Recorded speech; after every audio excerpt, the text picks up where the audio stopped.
Good evening, everyone, and welcome to Winchester Football Weekly, one of our most anticipated shows of the year.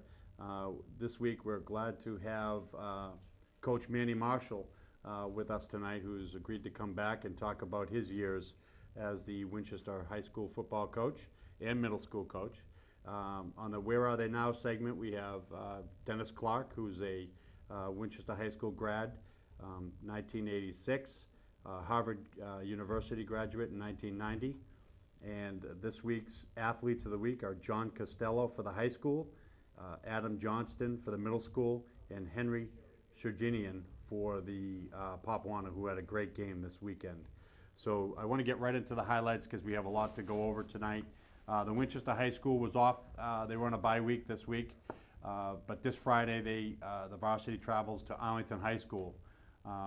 The JV played today against St. John's Prep, and they won 12-6, which was a great win for them against any private school.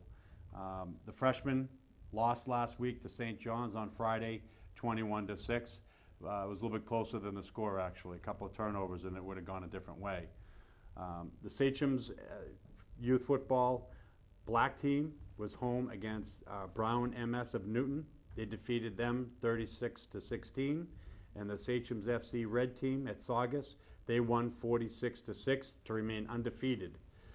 This past week, Winchester Papuana, their E team, again that's the grades of first, second, and third graders, they remain undefeated this season as Aria Manfred recovered a fumble and Jacob Flores led the scoring with 3 touchdowns as E-Red cruised to another big win against Waltham, 31-6.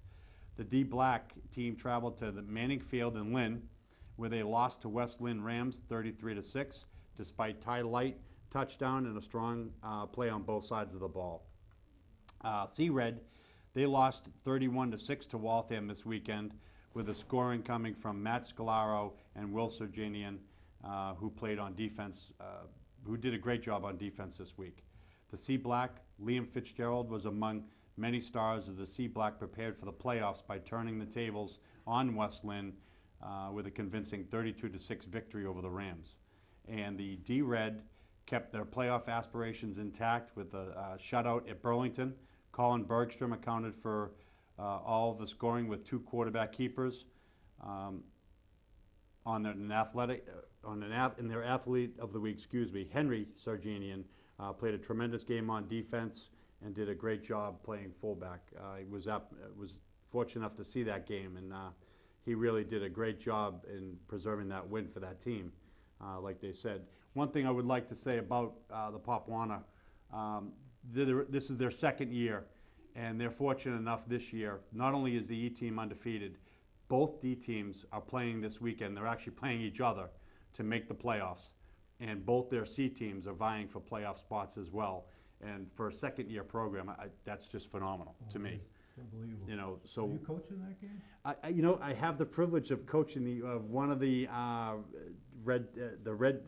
against the red team with a D-Black team. It looks like you're sweating already. Well, I'm a little worried. It's a pretty good ball club, but we have to defend against this young man over here, and I'm not sure what to do about him. But it's going to be a lot of fun. It's a lot of fun for all these kids. They actually get to play against their friends, but also enjoy the moment as well. So I think it's going to be a great weekend for everybody involved, and it's a win for Winchester football, however we do it. So, but I'd like to start off now. We're going to have the Where Are They Now segment and ask Mr. Dennis Clark to come on up. Mr. Clark, as I said earlier, is a graduate from Winchester High School in 1986. I went on to Harvard. You might know of that school. Not quite Norwich University where I went, but it's close.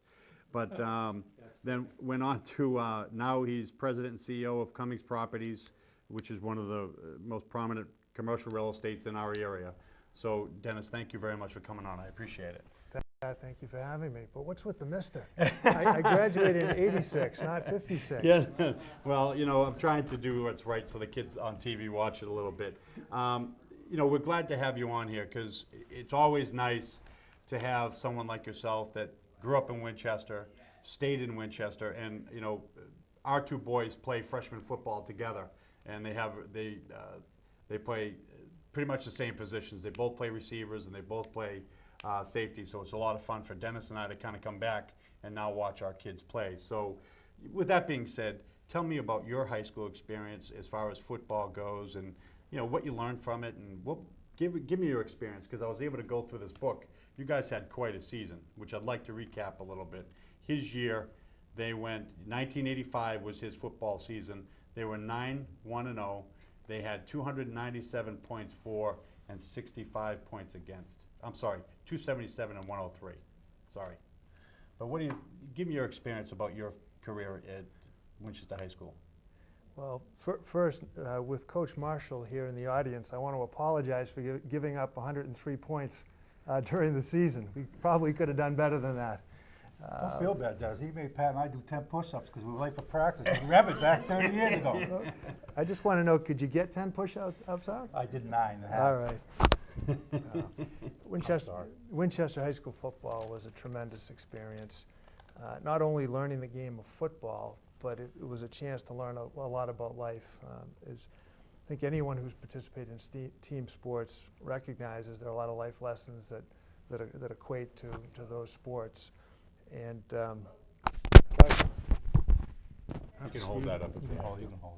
Fumble.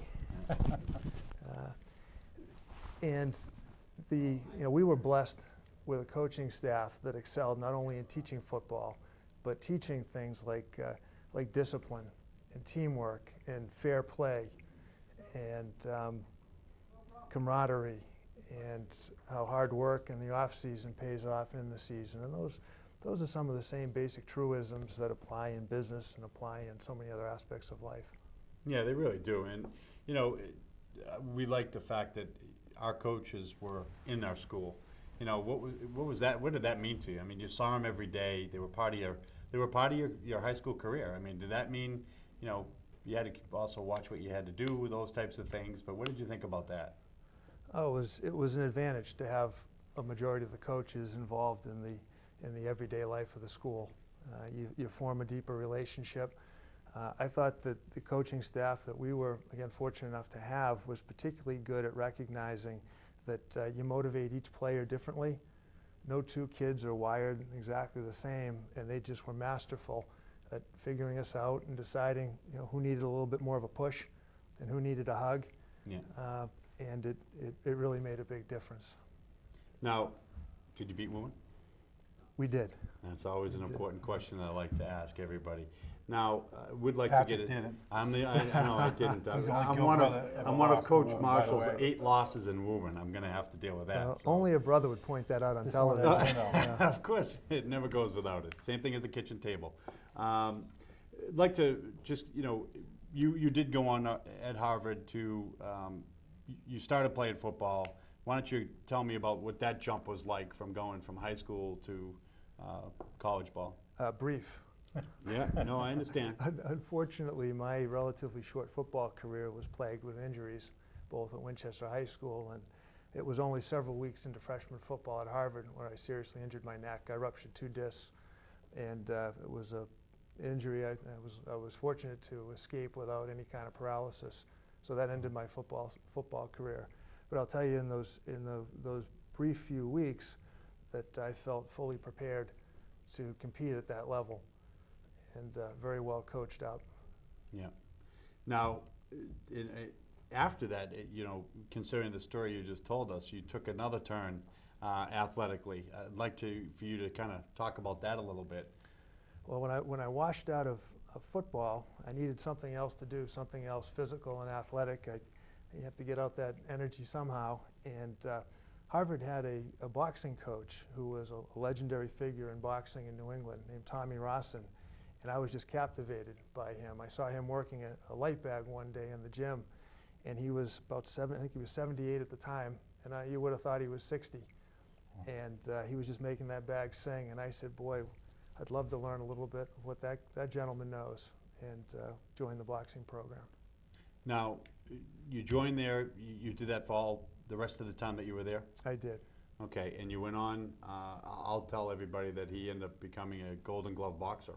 So what was that experience like? I mean, it's a pretty amazing feat for someone to pick it up, your freshman year? Yes. You know, what was that experience like? What's it take to become a Golden Glove boxer? I mean, you know, what's the process? Hey, when you stand up, he'll take a few Yeah. shots to show you. I don't mind. Wouldn't be the first time someone would take a shot at me, Jay. Hopefully enough prior training so that you know how to handle yourself in there and you don't get hurt. But really, it's an open tournament, which means anybody can enter. You take a physical, you get a license, an amateur license to box from the state of Massachusetts, and there you are. Really? Yep.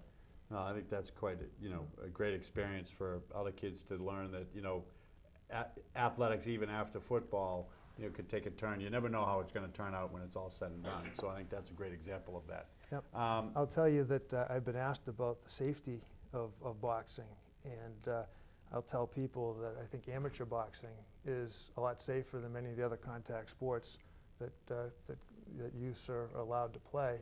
And the simple fact is there's only one person that can hit you, and he's standing right in front of you, and he can only hit you above the waist as well. So Interesting.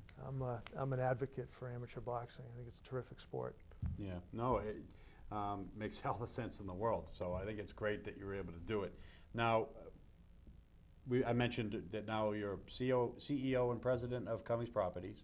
Yes. And I am curious about that progression. You've been there for a long time. Talk to me about Cummings Properties and what it's like to work there. You run a company and the types of people you look for, even to hire. It's a tremendous company. I've been there for 19 years, and I've never looked back since joining on. Full service commercial real estate firm. We develop and redevelop commercial properties, or mostly commercial properties, and then lease them out to commercial clients and manage those properties on a long-term basis. We also have a close affiliate, Cummings Foundation, which is an operating foundation and operates nonprofit businesses, including 2 large retirement communities. And so we have a very diverse workload, and really the key to the business is the people. We've got more than 300 full-time people engaged in the commercial real estate businesses, and more than another 300 people in those other affiliated entities. And just a terrific group of folks. People are talented, they're dedicated. Most important thing is that they care.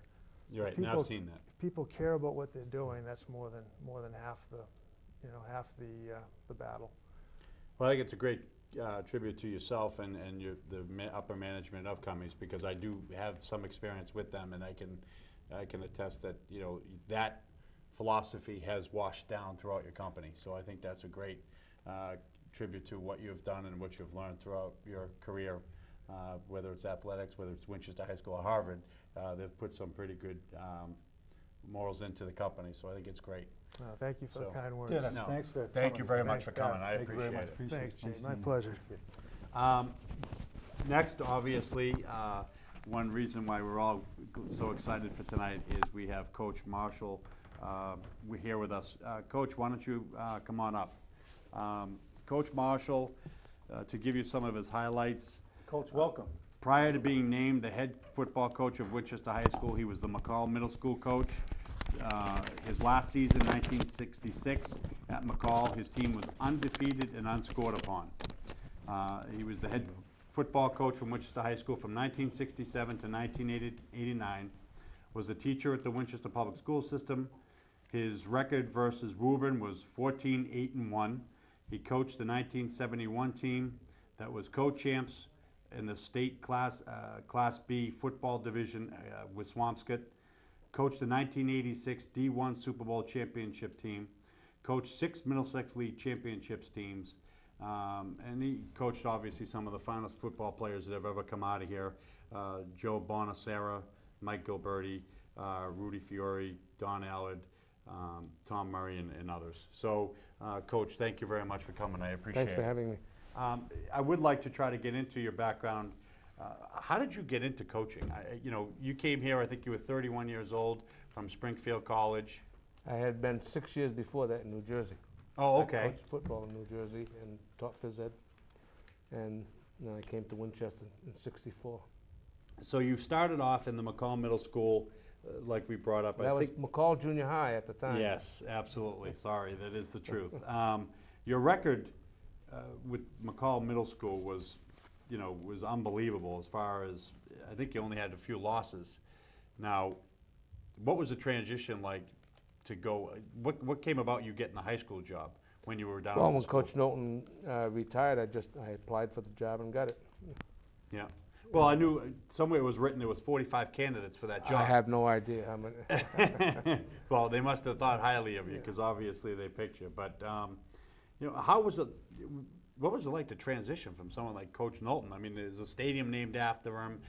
How did you do that? Did he teach you? How did that go? First of all, you better have some players, and we had some players. We had Michael Gilberti as I coached Michael Gilberti's group. That was the last group at McCall Junior High. Yeah. And of course, when I went to high school, they were sophomores. They came. Coach, is it true they were undefeated and unscored upon? Is that true? Yeah. That's amazing. That's amazing. Well, it's a funny story about that. We knew we were undefeated, but we didn't know that as coaches. We honestly didn't know that we were unscored upon. Really? And we were playing down here when the field was here. Yeah. Remember that? Yeah. And we were playing Belmont, and we were beating them really, really bad. And the second group was in there, and Timmy Fahey was a second-string quarterback. He became a runner. He'd never played football after freshman year.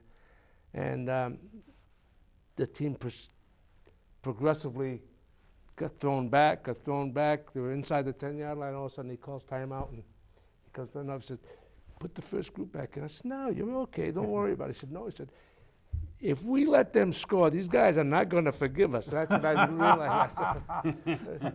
They wouldn't either. Your Middlesex titles were 1968, 69, 71, 81, 85, and 86. During that time, obviously, Winchester was famous for the triple option wishbone attack. What made you pick that offense, and why did you know it was going to be successful? Because you stuck with it throughout your whole career. Because I think you can adapt it. People talk about it as being a wishbone offense. Wishbone is nothing more than a formation, Pat. You can. Yeah. So a philosophy of option football is what we did. We ran the triple, we ran the double option, and I thought it was just adaptive. And I was telling Tommy Perrell, when people say you can't throw from it, I don't understand why. People who throw the ball look for one-on-one coverage. We get it every time we split somebody out. They've got to cover them. And then there's that one guy on defense who's responsible for a pass and the pitch. And you can put that guy in a lot of trouble. And it's an easy thing to teach. You can run it out of the wishbone, you can run it out of the eye, the power eye, double wing. I thought it was great. You can't throw the ball. In 1986, Vinny Benicasa, I'm going to give you a statistic, averaged 42 yards a catch his senior year. Wow. 42 yards a catch. You can't throw the ball out of that formation. Yeah, right. Just can't do it. And I think the nice part about the wishbone was that everybody was a blocker. It was a hard-nosed offense. When you got down the goal line, you didn't have to prepare. When you got into the red zone, that offense was equipped to do that. And I think if you look over the years, when the amount of points that was scored with that offense, it's, it's... That's the amazing thing. When you go over this, I'm starting to look at it, and 1989, and you had 329 points. That's amazing for 10 games. It really is. Now, I'd like to know your take on the Winchester-Woburn rivalry. I mean, it's something that's gone on. I don't think there's anything like it. I really don't. I know they talk about Chelmsford and Bill Ricker and so forth. I can remember walking over to Woburn and parking the bus and walking across the field, and it's 9 o'clock in the morning, and the Woburn stands are full. If you can't find a seat, Yeah. The only thing I didn't like about it was the dinner On that the week Tuesday? before, yeah. Well, sure. Yeah. They would always put you up first, and they Yeah, had the right, last last word. line. See? They still do, but no way. They still do that. Change, Coach. You got to come this Tuesday because now we got Brian Carroll. He's like the Brian Johnny does a Carson of good job Tuesday with it. night. He So really he really does. gets after those Woburn people. We know how much we really love those Woburn people. So. Now, getting back to the offense, I'm curious, did you have to, from year to year, you look and you just don't have the horses maybe you had the year before. Did you ever? Pat, it was really, really funny. The very first year we put it in, we were playing Melrose. Who guided you on that? Like, who told you, when you were trying to figure it out? I just listened to the Oklahoma coaches at one clinic and came back and adapted it to what we were doing. In other words, there were some things we did a little bit different, like we ran it out of an unbalanced line and so forth, which they didn't. But the very first game that we had it in, we were playing Melrose, and we were behind. Melrose scored a touchdown. There was less than 2 minutes left to go in the game. This is the truth.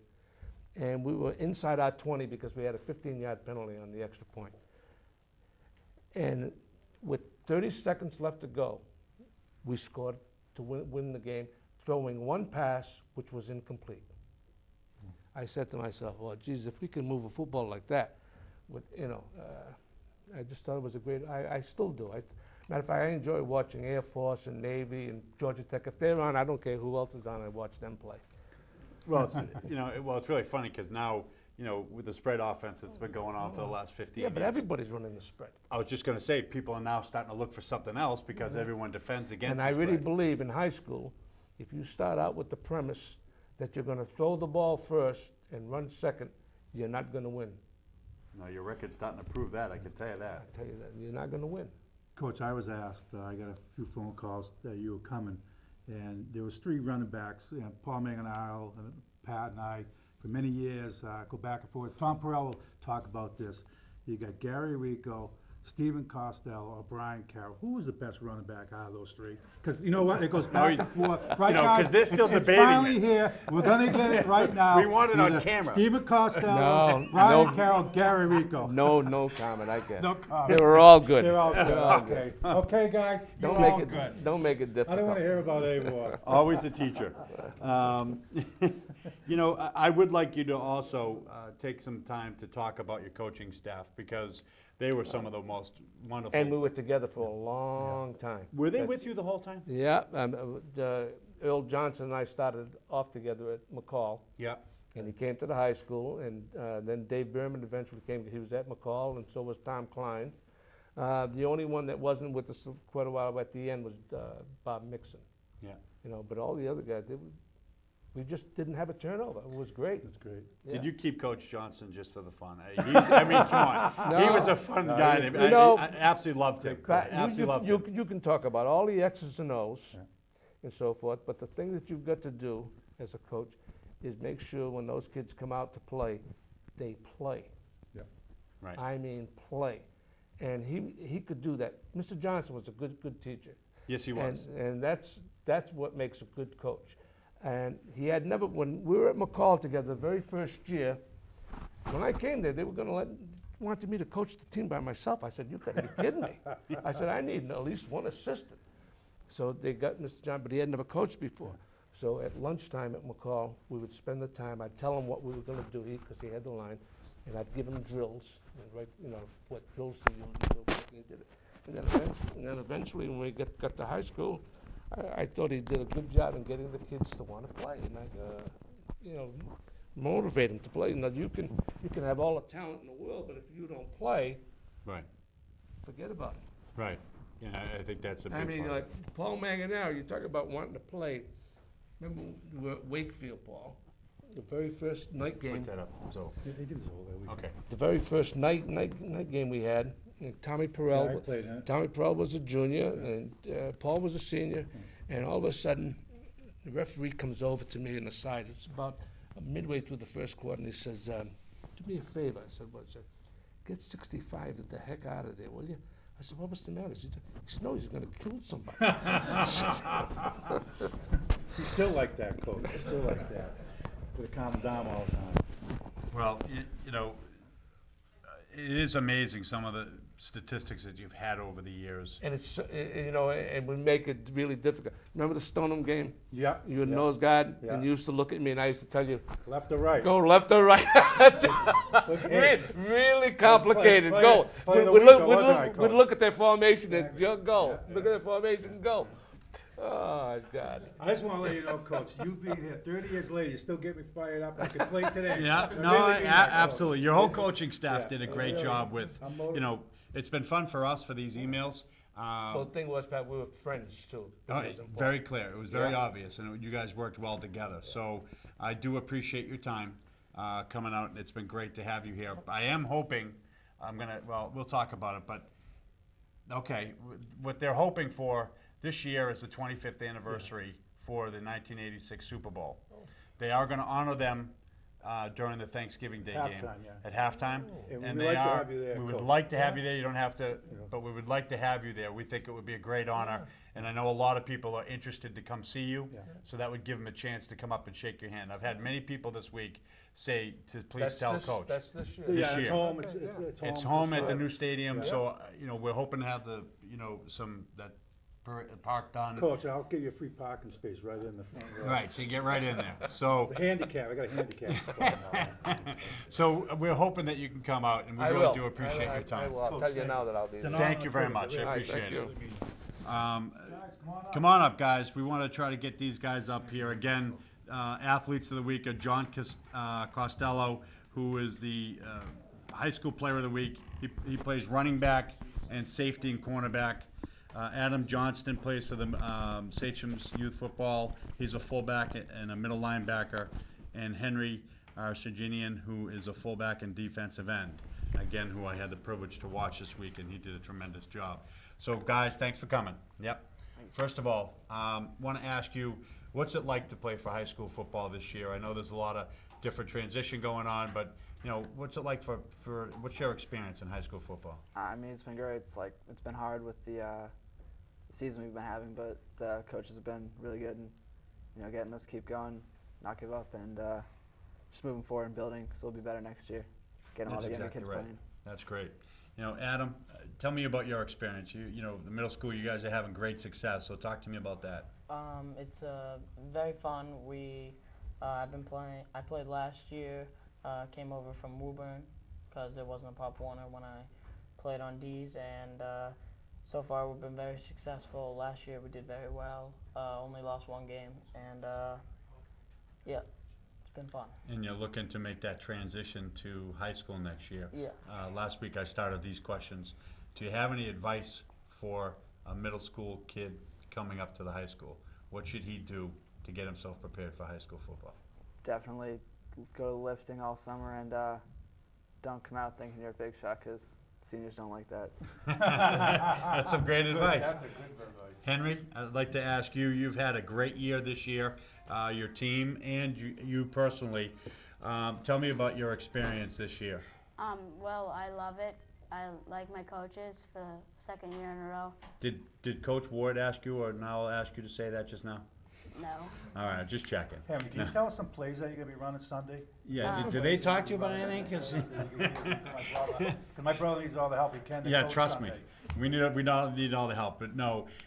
Tell me about it. You had a big game this week. Again, he controlled the game to help his team win. So tell me about that experience. You must have been pretty proud. You should be. Yeah, I was pretty pumped, except for the fumble. Oh, that's all right, though. All right. But you made up for it on defense because I think you're one of the defensive ends. Is that correct? Yeah. Yeah? I love it. Now, do you like offense or defense better? Defense. Defense? You like hitting kids? Mhm. No, that's always fun. Yeah. Adam, what do you have for advice for Henry? Going into a situation, you played in a playoff game in Pop Warner. Yep. Okay. Actually, we played Woburn against Woburn on D's. Yeah, and I coached that one, and they beat me too. Oh, so, hey, you got nothing to worry about then. You have nothing to worry So I think about. you're good. No, but so what advice do you have for Henry going into this week when it's basically a playoff type situation? Well, you just gotta play it like a normal game. Just play as hard as you can on defense and offense, and just keep running, and you'll do fine. You two remind me of each other when I watch you guys both play over the years. You're both fullbacks and you both run pretty hard. Adam, getting back to you, you're coming up on, this is your last game of the year?